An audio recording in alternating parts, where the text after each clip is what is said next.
At what age do you just kind of stop expecting gifts from your family members?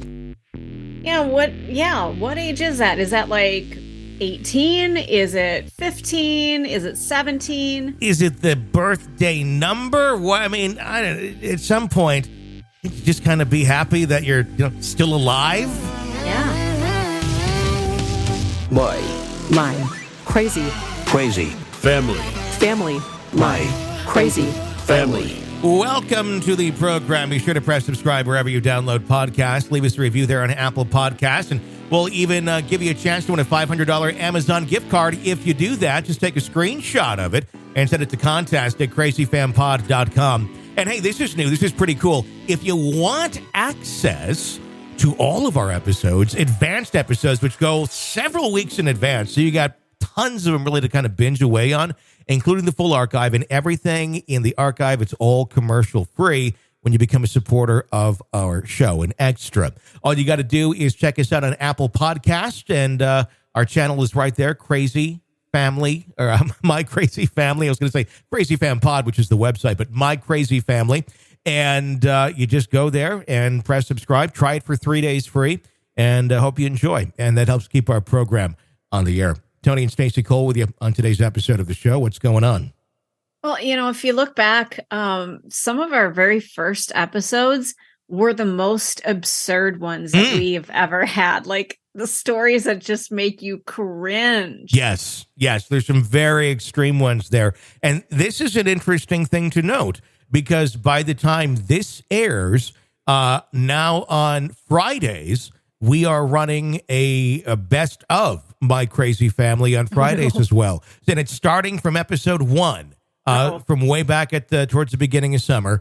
And it's just going to kind of work its way forward, and then it'll recycle itself. And, by the time then it'll be even a longer loop and all that. So we'll keep, putting some of those out there, because these shows don't get old. So there's all sorts of cool stuff that we're adding to the program. And, of course, we need to hear your crazy family stories. It's not all the horrific things that you hear on Fear Thy Family on our feed here. It's more, I don't want to say normal, but less murderous. If you have a less murderous one, we'd love to hear it. Or if you even do have a murderous one, we'd love to hear it. But don't feel like you got to, get the bar way up there to the level of like Alex Murdaugh or something like that. 1-833-CRAY-FAM is our number, or 1-833-272-9326. Or just go to our website and write it in completely anonymously. That's crazyfampod.com, crazyfampod.com. So, yeah, what do we got lined up for us today?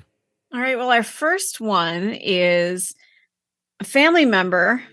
This family member is a grandparent who babysits my child when I'm at work, which is 4 to 6 hours a day. And lately, they've been telling me that they're spanking my child hard enough to leave marks, and have even told my child to let mama see your leg. Let mama see your leg. I've made it very clear that I do not want there to be any spankings, and I am beyond pissed right now. I'm the parent. My rules stand no matter where the child is and who they're with, do they not? Also, before anybody thinks I don't discipline my child, I do, but I have my way of doing it, and there's no reason to hit them. They're 1.5 years old, and they're learning wrong from right. If what I do is gentle parenting, then so be it. I strongly disagree with spankings. Now, if you're spanking a 1.5-year-old so hard that they're leaving marks, that's not just discipline anymore. You're bordering on abuse, aren't you? I would agree with that today. I can also say I remember having marks from spankings too. Do you? Yeah, I do. And I don't, honestly, I don't look back at it as abuse. And I was acting up. I was doing shit that I needed to be corrected on. And it didn't go into too old of years where it was inappropriate. And I think it was appropriate strength for the age, quite honestly. Never, there's no belts, no anything like that, but I got spanked. And I don't have trauma from it. I don't look at that as oh my God. I don't know. And there certainly is going too far, and there certainly is abuse where, yes, that's things that do go beyond spanking. But I'm sorry. There's a lot. It corrected us when we needed it. And I think sometimes, judging by the way some people make decisions, it's like maybe you needed a little more correction at some point in your life. Because clearly just letting you kind of learn the ropes hasn't worked out so well. So I don't know. I'm not saying I'm pro or against. I'm just saying I wasn't traumatized by it, and nor do I view what I had as abuse in any way, shape, or form. Yeah, it's an interesting way of looking at it. In my family, my dad used to pull out the belt, and I would view that as abuse. Yeah. Well, and here's the thing. He never used it on me. He used it on my brothers. And not only would he use like the leather, he would use the buckle part. So then you got the psychological abuse of that part. Oh, yeah, I got to watch it. And I got to always wonder if it would happen to me at some point, which was terrifying. So to me, it was almost worse to watch than to actually, I would have rather have been hit with it and not wonder if it was going to come at some point. Sure. If that makes sense. Yeah, I mean, you know? the anxiety, essentially. I'm going to guess, Stacey, if we dig deep down here on this Fraser Crane session, that probably is where a lot of anxiety comes from with you. Oh my God. Anytime like a manager says, hey, can we talk for a second? Mm-hmm.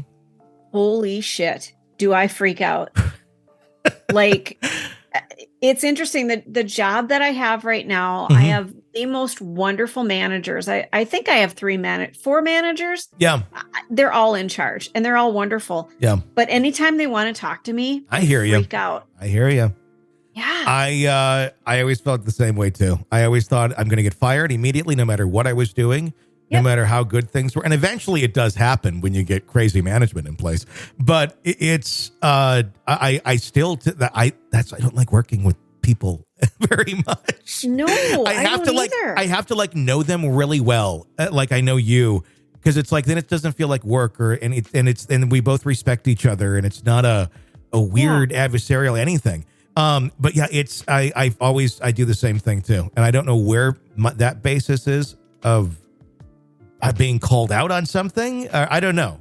I don't really know what, I haven't peeled back the onion that far on that. I think I always ended up, either I moved or the therapist quit or you ran them out of the business. I literally, no. Oh my God. So this happened to me earlier this year. So I had a therapist that I really liked. It was at one of the nicer psychology places here in town, and it was a really good relationship. We did a lot of it virtually because it was over COVID, but we did go to like face-to-face meetings, and then it started getting really kind of weird because he'd constantly be like checking his cell phone. Like when we're on the call. No. Yes. And I think like, hang on. I got to take this. It's my wife. I got to take this. I got to like, okay. You know, and I'm always like, I'm not one to like complain too much. Cause I'm like, well, I guess if I was in his position and there was something going on with my wife, I would like the same sort of grace. I get it. It's not appropriate, but maybe he feels that I would understand. And that's why he's doing it with me. It just ends up meaning I'm a pushover, but that would happen. It started canceling all the time. And I felt like there's something going on here. And it got to the point once where I got all the way up there and he wasn't there for the appointment, and he had canceled like at the last minute. And that's when I said something like the management. I'm like, you guys have a very, very high standard here. That's why I came here, because I mean, your guy here is like on the director, or he's one of the directors for like the state. So I felt good, but there's something wrong here. And they're like, well, we're just trying to really work with him. There's some stuff going on at home. I'm like, okay, great. But should he be seeing patients? Couple weeks later, he disappears. What? Yeah. Like just quits, up and gone. Oh my God. And like nothing said again. I got an email like a couple days later saying, hey, I'm really sorry to everybody. If there's anything I can do or recommendations, let me know. And I replied, and I got no response whatsoever. And when I went back to the office to just hear about, just to see if there was another option or whatnot, because my daughter had been going there too. They're like, you were one of his patients, right? I'm like, yeah.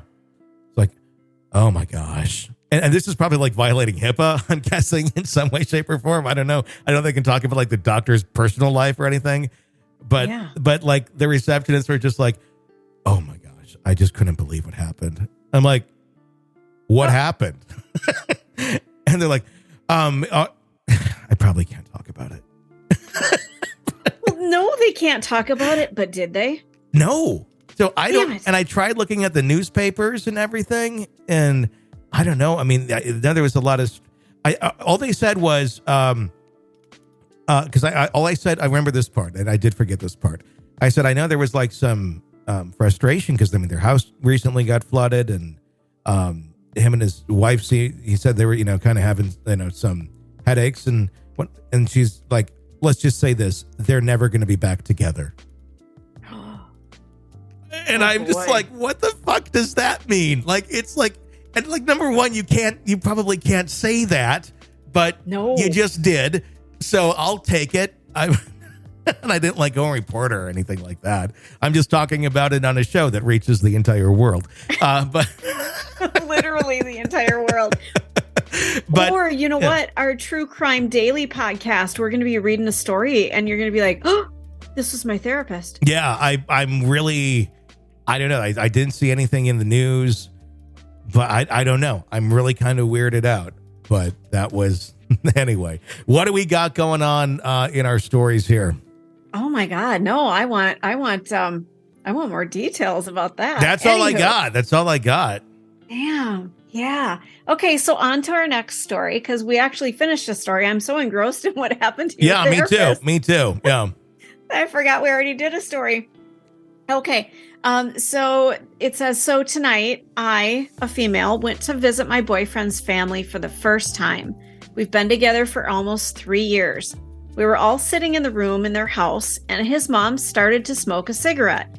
Well, I'm a smoker too, so I thought, well, maybe it's okay for me to smoke here as well, since his mom is doing it. After we came back home, he was upset with me and told me that I had to ask before smoking, and I was disrespectful for lighting up a cigarette in front of his family. He said I had to ask his mom or himself to see if it was okay for me to smoke in their house in front of them. And now he's upset, and I feel embarrassed because I think his mom didn't like me for this attitude of mine. Honestly, I don't know if I was wrong or not. Now I feel like I don't want to see them again. I grew up in a very different family where people are free to do what they want and don't need to ask for permission about these kinds of things. I still remember the look on his mom's face when I took out my cigarette. Ugh, I just don't know. I think go ahead. Well, there's a couple of things in here that really got my attention and kind of bothered me. Yeah. I don't feel like you need to be asking permission to. I mean, I understand smoking a cigarette. If nobody else was smoking and you just lit up without asking, there's an issue. You're being rude. But if mom's lighting up, so somebody already in the house is lighting up, I don't see that you need to ask permission. Am I wrong about that? I don't know. I don't have a lot of smoking friends. I've disowned all of them, and I think they're evil, horrible people that will forever see the wrath of Satan in hell. I'm completely kidding. But Jesus, Tony. But I don't. I don't know. I mean, I think sometimes we, especially young people, need to take a step back and realize the world fucking existed before them. And there were sometimes standards or some things that, you may not, in most cases, be experienced with, but that doesn't make them wrong. It just makes it that you haven't experienced them. And some people have these things. It doesn't make them right or wrong. But if you violated it, you didn't do it on purpose. That's where you that's where you don't get all self-righteous and be like, I don't know, I didn't even want to come here anymore. Like, that's just make me like, no, that's where you kind of come back and go, my goodness, I'm sorry. I didn't realize that that's totally my fault. I know that now. I'll ask you in the future because they're not honestly sitting there trying to, I think, shun you or kick you out of the house or say that you can't be with their child. I think it's just kind of they have this standard in their house and this is just how they operate. And sometimes you need to respect that and not just be like, well, this is how I fucking operate. Well, guess what? The rest of the grown-ups don't fucking care. Yeah. Do you think it's weird that the boyfriend said that you have to ask his mom or me to see if it's okay to smoke in their house? I think Does it seem weird? I do think it seems weird, but I think it's just kind of how they operate within their house. And it's just a permission type thing. So I guess if the mom saw that she asked permission from him because he's part of the household, and he said it was okay, then it's okay. I think as they got to know each other more, and obviously this is a very new relationship, that probably would be lifted over time. But when it's new, sometimes there's a few more formalities, and I don't see anything wrong with that. It actually says a lot about a person if they're willing to put their own ego down for a little bit and just try and conform a little for the time being out of respect to other people and other places and other times that you have no fucking idea about because you're young and dumb, which is a lot of, people when they're young and dumb. I was young and dumb. We were all young and dumb, but we kind of have that attitude. I had the same fucking attitude back then and I cringe about it. But that's, so don't take it personally when I say young and dumb. I was the exact same fucking way. But you kind of got to look back sometimes and go, yeah, this makes more sense this way. That's a good way of looking at it. Something about this is just hitting me the wrong way, that they've been together for 3 years and something like this happens. Yeah. You'd think there was a little more meeting before then. Because this sounds like it's a girlfriend that you just kind of had for the last couple of months or weeks. So that does feel a little odd. I mean, I get, if this is still going on, if this has been an ongoing thing, but it doesn't seem to sound like that either. No, it doesn't. Something just seems weird about it. Like we're missing some details. Like we probably are. Yeah, I'm sure we are. Anywho. Yeah. What else we got? All right. Well, this one, they want to know, what is your experience in your family around gift giving? Do you give gifts to your parents or children only on certain occasions?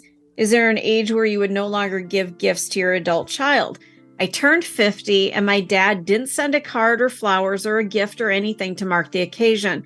He sent me an email with happy 50th birthday typed out, but not even an e-card. I shouldn't have been surprised because he never gives me anything on my birthday or for any holiday, but I surprised myself to actually feel disappointment this time. I thought for the 50th birthday that it would maybe be different and make him want to do something special. It's particularly odd because lately he's been trying to repair some things he did a few years back, which damaged our relationship. He seems to want us to be closer, yet he misses these obvious opportunities to do something nice. Or maybe it's not obvious and it's just me. He definitely seems to want me to care about him, call him on holidays and his birthday. The last couple years, I've sent him his favorite treats in a gift basket for his birthday. So are gifts a thing that parents only do when you're young? Is an adult child expected to give parents gifts only? Just curious as to what everyone else's experience and thoughts on gift giving is. I would say follow the 50. trends. Follow the trends. What have the trends been? Yeah. What has the trajectory of this been the past 10, 20, 30 years? And then when you turn 50, yes, big deal to you. And it should be. That's a milestone and that's awesome.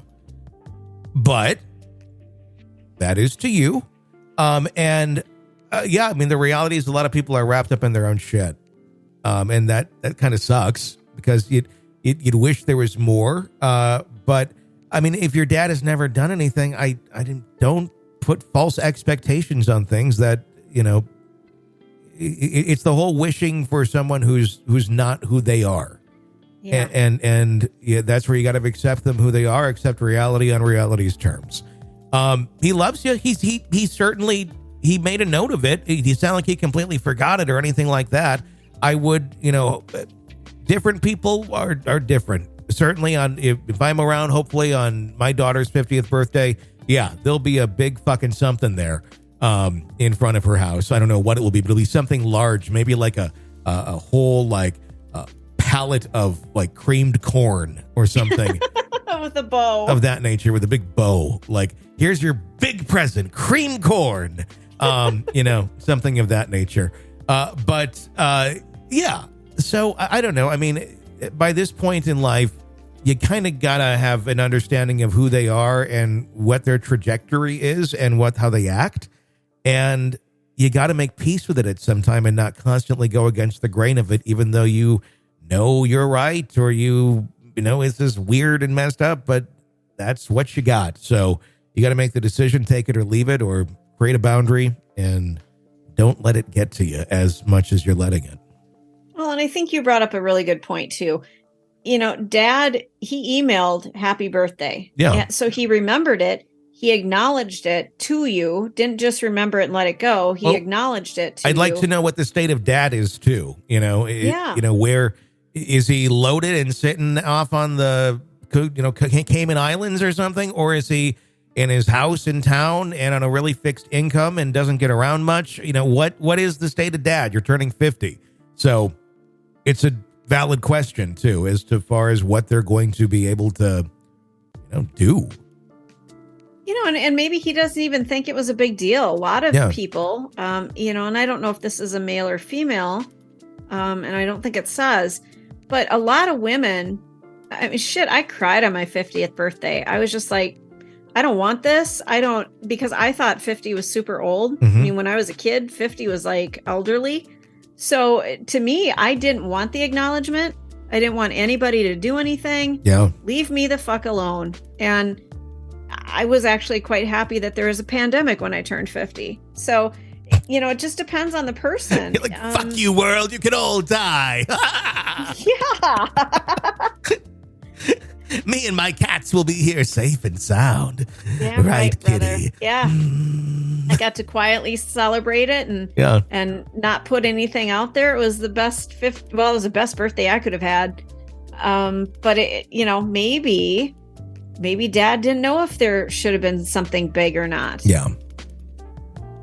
I'd give him a little, grace on this one. There's a lot of assumptions that we get of other people's what the reasoning behind their actions. Motives is what I'm looking for. There's a lot of assumptions on others' motives. And that's what we need to break away from more, because the more you have assumptions on another's motive, the more insane this is going to get. Because there's so many times, yes, someone will come across a certain way or something will seem a certain way. And the evidence does line up that way. But if you do take the time to hear it out and not react first, you'll be pleasantly surprised how many arguments you will avoid. Yes. And horrible things you may say or reactions that you didn't need to have if you just sit there and hear somebody out for a moment. And if it's viable, like, okay, wow, cool. It's okay to be wrong. So you don't even have to admit it if you never said it. You don't have to admit you were wrong if you never said it. Remember that part too. If you're just holding this in and you kind of have this, don't say it yet. Just see if you can be proved wrong. And then you can go along with it and be like, well, good. I was thinking that too. But then you never were that hurtful, accusatory person as well. Because that is a really valid point. Just shut your yap for a few minutes. Yeah. See how it plays out. Chances are you were wrong. Yeah, you'll be wrong more times than you are expecting to be. Yeah, and it would have been a huge deal if you had said what you said or wanted to say. Mm-hmm. But because you didn't, nobody knows anything beyond what you said. It just quietly goes away. No it didn't big deal. turn into like a year-long debacle or Right. Something like that with your dad. I mean, that could be a scarring thing for pretty much ever. So yeah, it's just take a step back, and not everything is worth a battle or a fight, or sometimes people are just people. And I forget shit all the time. The people that should know this by now, do not. Like my parents, every single year, it's like, how do you forget this? How do you forget that? Like, I'm sorry. I've done this every year for my entire life. You do know I love you and care about you. I'm horrible on dates, and I always have been. I can track I'm so focused on everything I'm doing, and I'm not trying to make excuses, but yes, I am a single dad who has a child who's being homeschooled, and I'm running 15 shows a week on this business and running another business on the side that makes radio and TV commercials. So yes, sometimes dates get away from me. How are you guys doing this week? Yeah, you do what you can. It's just and like, that's all you can do. It's like if my daughter is like that to me and I know what she's doing, I'm like, baby, I get it. It's not a big deal. Like, it's around this time or whatnot. And it's the idea that you want to, but it's like, it's constantly presented like, you better do something now. Like, I literally would get calls from my dad going, you better get your mom something because her birthday's this way or that. I'm like, yeah, I know. Okay. You better. Okay. Thank you for the, veiled threat. But, giving a gift should be because you want to give somebody something that will make them smile. Shouldn't it be? It should be. Yeah, it shouldn't, not from veiled threats from your father. Yeah.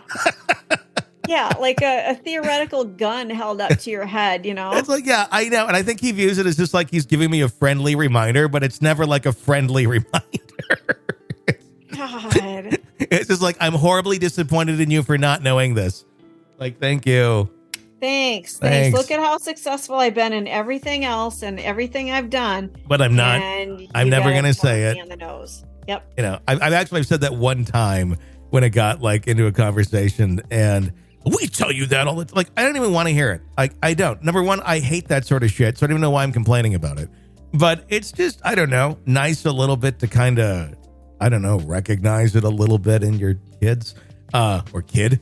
But I don't know. It's again, it's one of those things in the past where you kind of learn how people act, and sometimes they're showing things some ways that they think you're receiving and you're not. I think that exists a lot too. And I think that's a lot that goes on there where it's just one side doesn't know how to speak the other's language sometimes. Yeah. And I think it's better to try and understand that than constantly battle it, which I've done for fucking years. Let's go to another. Are we done with the letters? We are, yeah. Okay, let's go to a call. Hi, let's hear your story. Hi, Tony. Hi, Stacy. And shout out to Sean and Carol. I've been listening since Dark Side of Wikipedia. It's probably like my fifth time re-recording this because I want this to be fucking perfect, okay? The last time, I was rambling too much. By the way, you could voice made me sound cool, made me sound stupid. I really don't care. Anyway, I wanted to tell you about my belligerent mother and my stingy stepdad and just crazy stuff that happens when you're trying to plan a wedding. All the wild things that happen. So my mom never accepted my wife, girlfriend, fiance, whatever. Never accepted her because she's independent. She, works for one of the top 10 international accounting firms. She makes a lot of money. She got her master's. Never really cared. And she has this belligerent brother that, he's racist and sexist, and for no random reason, he'll call late at night, talk about how China is trying to destroy the world and they made up the virus and all this stupid shit. My mom believes all that stupid shit, and that would just ruin family functions by just going wild like that, right? Just talking about stupid shit. Anyway, I could have or should have typed this up. I didn't know how long it was going to take to tell. I can't focus to type it up. It's just too much. So I'll probably be calling back at some point, but I'm just going to start out by saying, we're planning an engagement party, and because we're getting married. And then we sent out the RSVPs. We made a rule for the wedding. If people don't respond to the RSVP, they're not invited to the wedding. And, you know, even though my uncle's fucking crazy and, like, based as hell, whatever you want to call him, we still sent him an RSVP. And he never responded. He also never said, like, congratulations for being a CPA, or graduating college, or getting her master's, or me graduating college, or anything. Didn't seem to care. It's really controlling. He's also really weird. Like, at one point in time, he called my older brother and threatened to, like, beat the shit out of him or something.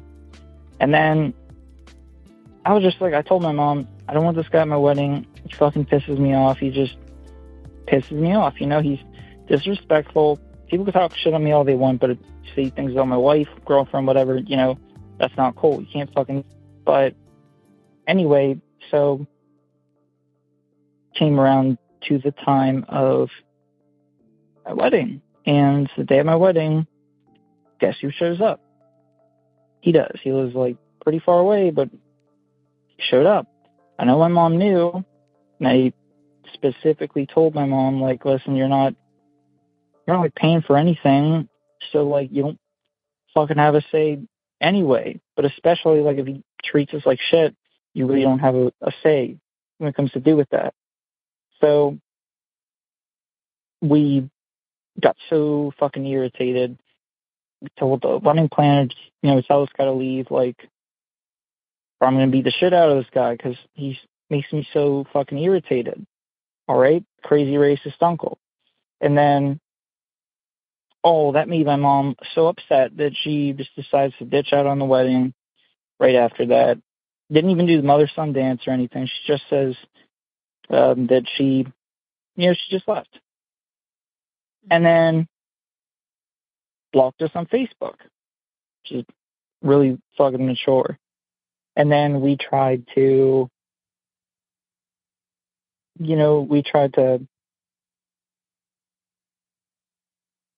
text her, and she blocked us on that. Literally blocked us on everything. And it's like, whatever. You want to be fucking stupid? Be stupid. Play stupid games, win stupid prizes. I told you what would happen, and for some reason, she thought her scheming would work, and it didn't. But that's not even it. She uploaded, like, a bunch of pictures from the wedding. Not even pictures of her and me or something, or of us, just, like, a bunch of pictures from the wedding, like, my nephews or whatever. And then, like, anytime people commented, like, so you're just gonna, like, walk out of your son's wedding, block him and his wife, but you're gonna act like you care about the wedding or something. Then she just blocked them, because I guess that's what 65-year-old women do. They just block people that and have an argument with them. Anyway, I probably got a call back about a million other things, but I don't know. I just wanted to say, like,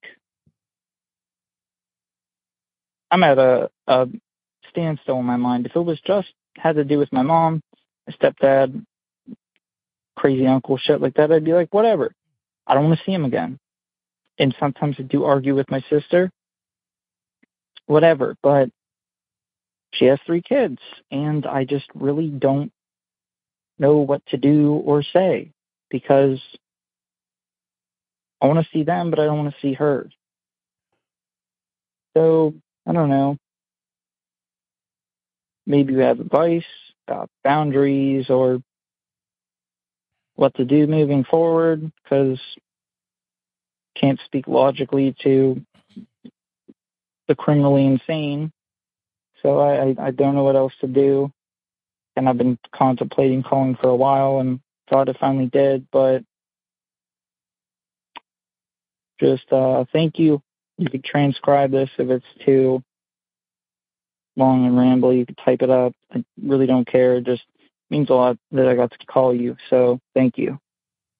Thank you for sharing your story. And I want to say this, a belligerent family like that, I mean, it's likely a product of how they were raised.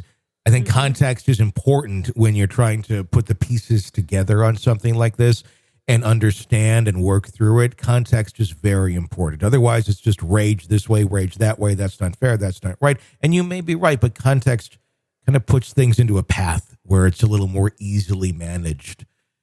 And what they're doing is probably a coping mechanism to prevent themselves from being hurt or pointing out what they may be lacking. And that's probably the reason for what was going on at that wedding. If they can cause chaos and make people uncomfortable by talking shit about somebody else, what does it do? It takes the attention off of them. And not all attention is good for a narcissist, especially when it's like that. They have a fragile ego, so much so that even the whiff of opposition is going to make them run. And that's exactly what she's doing. They will always leave before they are left because they can't take that pain. It's such a jarring thing to them that it looks literally crazy, like you're seeing here. The ways that they will go, the depths to which they will go, are literally completely out of proportion for the said violation, and it makes no sense, and it looks utterly crazy. But it all comes back to that ego. I mean, even if they know what they did, and that they know that they caused the rift, they would still more likely rather leave than apologize or admit fault for what was going on. So that's what you're doing with. What is the solution? It's understanding that that is how that person operates, will likely always operate, and you have to figure out your own boundaries to be able to function with them if you want to function with them. But that's your choice. Yeah, that's just such a tough one. It just, you can't completely cut yourself off from them either. Can you? I don't, this doesn't seem to be like, let's completely end everything. This just seems there's a lot of boundaries that are being broken. And, I think you give it a shot and you see what can be done in some cases. I think everyone owes that to themselves, even when it feels hopeless. And I mean, unless you've already given 50 shots, then, yes, you can count that you've done 50 shots. If you look back, even if you were, not really quite realizing that that's just what you were doing. But if you feel like you've given your all, you can call it quits. But I think with family and things like that, I mean, I do not stick with, you only get one of these. You can eventually call it and say, this is just bullshit. This is the dose I want you in my life, whether it be this percent or none at all, or a lot of it. But I think that is a healthy thing that we realize that we are able to do that a lot of us don't, myself included. And the more you can kind of remember that, the easier it can be to kind of deal with this stuff. We're in far more control than we realize. That's a really good point. Yep. I think I'm going to start a cult on some of these beliefs. I think it'd be kind of fun. I think I could probably... I'm just going to say it now. So when the FBI raids and all, I'm saying it, I am starting a fucking cult. And there you go. Probably not going to be very exciting, quite honestly, because it's all going to be nothing, nobody's going to live anywhere other than their own homes. And well, you know what you should do is start a church. A church? Start my own religion or yes. Or what's so this is like Scientology shit here. I mean, because here's the interesting thing. There's so many of these organizations that have started really as self-help with Scientology. Right. Look at Nexium, the Keith Raniere thing. There's so many things where it's on the core, on the outside, there really seems to have been some true benefits to some of these programs. I've been watching the Vow on HBO, and I've been very fascinated with the whole Nexium story because, Keith Raniere is a creepy sexual predator, but I think it also at the same time was a fucking genius for some of the ways he looked at life and some of the ways that he express things. I think many people who are creepy, horrible people can have genius things to say about the world, but they are brought down by these other perversions in their life. But he's clearly a horrible human being at the end of the day. Yeah. But was very interesting just to see what some of the stuff was and some of the philosophies, and it really wasn't religion-like until he turned it into his sex cult. But like Nancy Salzman was his partner forever, and she's speaking out in the new documentary. And it's interesting to see her perspective because she was always portrayed kind of as the Wicked Witch. But it's, I don't know, it's things like that where people are able to, I don't know, be hypnotized by things or just fall into really good ideas. I think we could start a cult. I think we could really do a nice motivational cult and, I don't know, have a little retreat in the summer where, it's a little barbecue, a little macaroni salad. Macaroni, yeah. Maybe I like the broccoli salad, the one with the mayo and the raisins and the bacon. Yes, that's delicious. And I think that's where we end the cult. Maybe we have a little ceremony or something where we dance in a circle and do like party poppers or something. Yeah, why not? I just looked up what an actual cult is. It's a system, a relatively small group of people having religious beliefs or practices regarded by others as strange or sinister. Ooh, okay. Well, we could just be strange. We don't need to be sinister. No sinister, just strange. Yeah, just strange. Yeah. I'm okay with that. We should have a, I shouldn't even say this because this would be very disrespectful. But I'll say it. Don't hold back. The scenes of the. No, I'm not even gonna do it. I'm not gonna say it. It's too horrible. I was just thinking of depicting some things that are in churches using animals, like using roadkill. Oh, so probably not gonna go there. But that would be like, no, and I'm not saying the crucifixion. Not saying that whatsoever. I'm saying more like some of like the images on stained glass that are not the crucifixion and things of that nature. So no, I was not about to depict the crucifixion with a squirrel. That was not where I was going with that. No, I was thinking more just like almost kind of like I think there even are like manger scenes like this at Hallmark where it's like tiny mice or something. And it's like a mice manger scene, something like that. Like that would be kind of the depictions. I hope there's not a mouse crucifixion at Hallmark. I don't think there is. That would be interesting. Go in there someday and be like, yes, I've been collecting all the seasons. Where's the crucified mouse? Sir, what are you talking? Poor employee just looking at you like, what? Are you guys going to be coming out with a Hallmark keepsake ornament of the mouse too? Maybe one that moves. You press the button and then you hear like some chanting in the background, and then you see like the mouse like struggling on the cross. Like that would be the newest Hallmark ornament that makes everyone just fear the holidays. As if we don't fear them enough. So again, yes, nothing appropriate about any of that whatsoever. But I could see somebody doing that to make some money at some point. I never know what I'm going to see when I walk into Hallmark lately. I haven't walked into a Hallmark recently. I didn't know that they still existed. Oh, yes. Malls are gone for them. We have an outdoor mall here up in Bentonville where it's Walmart land. And it's a nice one. And it's just like the ones from the mall. You walk in and then there's the candies by the counter, and there's the cards over here, and there's the ornaments over there, and there's the plushy shit over here, and random candles over there. But yeah, you go in there, you look at the ornaments, and it's like, okay, and they're up by like May. So. Oh yeah. This is what they, base their yearly financials on. Yeah, it is. And there was some really interesting ones, like I swear to God, that crucified mouse was an interesting one.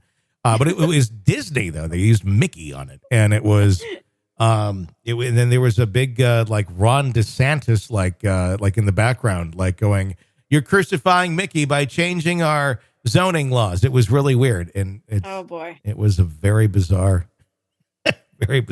political move for Hallmark, I must say. Very much so. All right.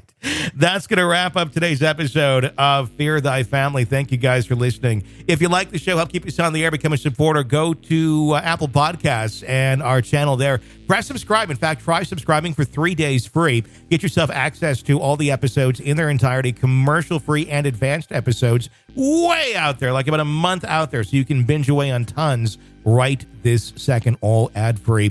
Apple Podcasts, go and check that out. Until next time, For Stacy, I'm Tony. Thanks for listening to My Crazy Family. My crazy Crazy family. family. My Crazy family.